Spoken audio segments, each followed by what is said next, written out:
Hey guys. So the other morning I woke up to my social media feeds filled with information that a new Star Trek series trailer had finally dropped. This is the one for Star Trek Discovery, and it's been a while since we've had any updates about this upcoming show. It was supposed to originally be released at the beginning of this year, 2017, and it's been consequently pushed back as updates have trickled out. But anyway, this is the first live action trailer that we've seen for the series. So it's a good time to be a Trekkie, or you would think so, but it's just also the time that you remember why you really can get disappointed with the fan base. Before I'd even watched the trailer myself, already there were threads condemning CBS, who are the studio behind the show. Rest in peace, Star Trek. Star Trek died in 2002 with the final Star Trek Next Generation movie release. You know, it's just so frustrating. I mean, you know, I just watched a Trekyard's review of the Star Trek Discovery trailer, and they were trying to be optimistic. You know, Samuel Cocking, Stuart Foley, they're always positive about whatever's coming out with Trek. Stuart's not really a fan of the JJ films, and Samuel maybe a little less so. But, you know, they've been quite positive about Discovery. When the original trailer came out that showed how the ship was supposed to look, it didn't really... It was a bit low budget, and the ship didn't look that great. Those two were very good advocates for it, and it was trying to stay positive. Now that this trailer's come out, they're keeping that optimism, they're keeping that positivity. I think the production value looks great. It's like they're saying this is 10 years before Kirk. So again, this is another prequel series that follows, and it sort of fills the gap between Enterprise, which occurred in sort of 2150s Earth years, and Kirk, which was 2260s. So we're in about the 2250 era. The original unscreened pilot for the original series also occurred in this era, so there's a lot of comparison going on. You know, Trekkies will find anything to nitpick. People are already saying that it's going to be canned after a first season. Some people are getting on high horses and saying, oh look, CBS, you've stuffed this and this up. Fix it, basically. And you know, everyone's thrown their hands up and said, well, I'm not even going to watch the show. And you can bet that these people are going to watch the show, and then they're going to have their whinge as well. So there's a new Star Trek show coming out. We haven't had one on air since, I think it was 2005, when Enterprise was cancelled. And I know it's not good that we had a show that was cancelled, but that was, you know, then we had a long break. We've had 3 movies since then, which have been set in a different timeline. And so a lot of the complaints are that Star Trek Discovery looks like this other timeline. I don't want to get too Trekkie on you, but the Star Trek 2009 did set sort of a precedence for how things should look, which was very different to the original series. And that's, again, people are like, well, this isn't Trek, this isn't it. You know, do they want everyone to be on wooden, very cheap looking sound stages? I don't get it. And then there are people saying that anyone who's optimistic or pro Discovery isn't a Trek purist. And you know, it just goes from ridiculous to anyway, so it's frustrating. I'll go back to what I said originally. I'm excited that there's a new Star Trek series coming out, and I'm gonna watch it because I love Star Trek. And if there's ways that they can explain it in the series, you know, this preview is 1.5 minutes in length, and people are already putting nails in the coffin. Okay, the recent movies, yeah, I'm going to say, yeah, Star Trek Into Darkness was a big disappointment, watching that in the cinema. The previews made it out to be so much more. They could have done so much more with that story, and instead it was really a rehash of probably the best Star Trek movie that was made, which is Star Trek II, The Wrath of Khan. No surprises here that they used the same villain and just went on the same sort of story. But, you know, for the modern audience, it kind of worked. I know some people who really liked Star Trek Into Darkness. Admittedly, they're not huge Trekkies, but, you know, that's fine. And Star Trek Into Darkness did really well in international release, making its money back, whereas Star Trek Beyond the recent film that I actually quite liked didn't do well at all. So what is this telling you? What is this telling the studios? You can't keep Star Trek the way it was. It's not going to work. You're not going to... I mean, it is... At the end of the day, it is about the characters, and that's fine, and you can do that. But people want so much more out of their shows these days. You can't have 26 episode seasons anymore. You can't have episodic standalone things. I'm going to bet that there's a big story arc. Originally, it was going to be a 13 episode season. So this is half the length of any of the previous Star Trek shows. Next Generation, DS9, all of those had 26 episodes per season, and that just doesn't happen in today's TV programs.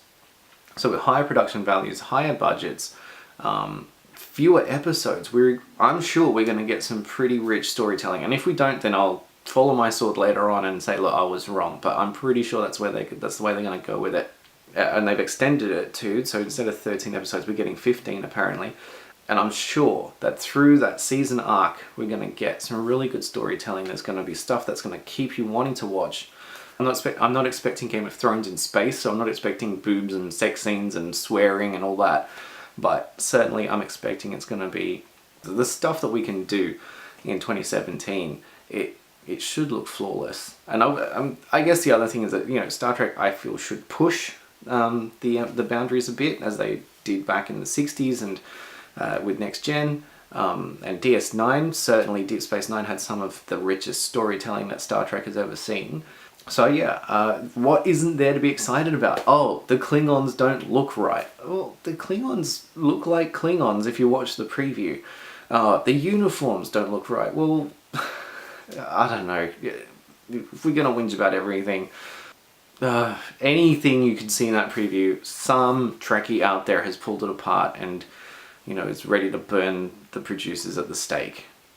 I'm going to give it a chance. It's going to come out, so let's hope for a good reception. So in America and I think maybe Canada, it's coming out with CBS are doing this new online channel thing. It's paid subscription.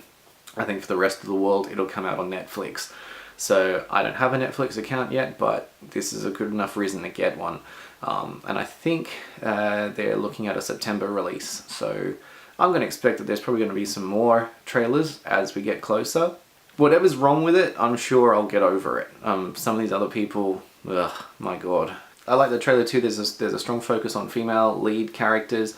The actress is Shaniqua, I think her name is. She's been a big part of another show, The Walking Dead, which I haven't watched, but apparently that's been really popular, so they're probably going to get some buy-in to Discovery from fans of that show, perhaps, if they're a fan of her character, I don't know.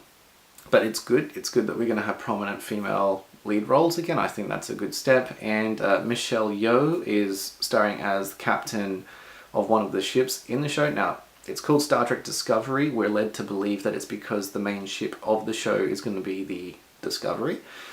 But so far in this preview, we haven't seen shots of that ship. Now, anyone who's not a full-on Trekkie is not going to know this, but from other info and stuff that we've seen leading up to this, the ship seen in the show is the USS Shenzhou, I believe that's how it's pronounced. And that's the one that is being captained by Michelle Yeoh's character. Now, Michelle Yeoh, big movie star. She starred in the James Bond film, Tomorrow Never Dies. She was also in Crouching Tiger, Hidden Dragon, and she's done a ton more stuff. So I think they're going to expect some buy-in by having her in one of the lead roles too. I think there's some other big-ish named actors that are going to make up the cast as well. Look, it's just going to be interesting to see how this goes. Certainly, look, I don't want to base it purely off the special effects in the trailer, but it's a good-looking trailer. And there's, you know, the naysayers are out there saying, well, there's nothing that tells me this is Star Trek. Even to the point where Seth MacFarlane, who is a big Star Trek fan, but probably better known for his stuff, you know, his comedy shows and the Ted movies and things like that. He's actually releasing a sci-fi parody TV show. I mean, if you think of Galaxy Quest and what that represented, his TV show would be that. And it's called The Orville, which I think is named after a ship that he will be captaining, his character will be captaining. Yeah, so that preview has also recently been released, and so a lot of people are getting are now starting to compare Discovery to that and actually saying that that the Orville looks like it'll be a better show. Okay. Okay. Look, they both look like good shows. I don't know if Australia's going to get the Orville. I know, I'm pretty sure we're going to get Discovery on Netflix. But the Orville, it looks interesting. I'll watch it, but I'm not gonna say that it's gonna be better Trek because it's a parody. It's gonna be poking fun at people like us and people like those who get on their keyboards straight after a trailer drops and just begin the funeral for their favorite TV show.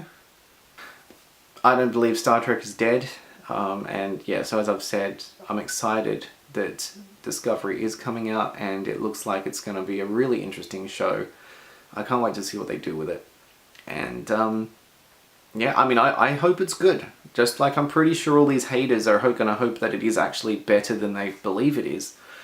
But, you know, why not try and be positive about it rather than hating and, I'm not going to watch it, they've lost me as a fan.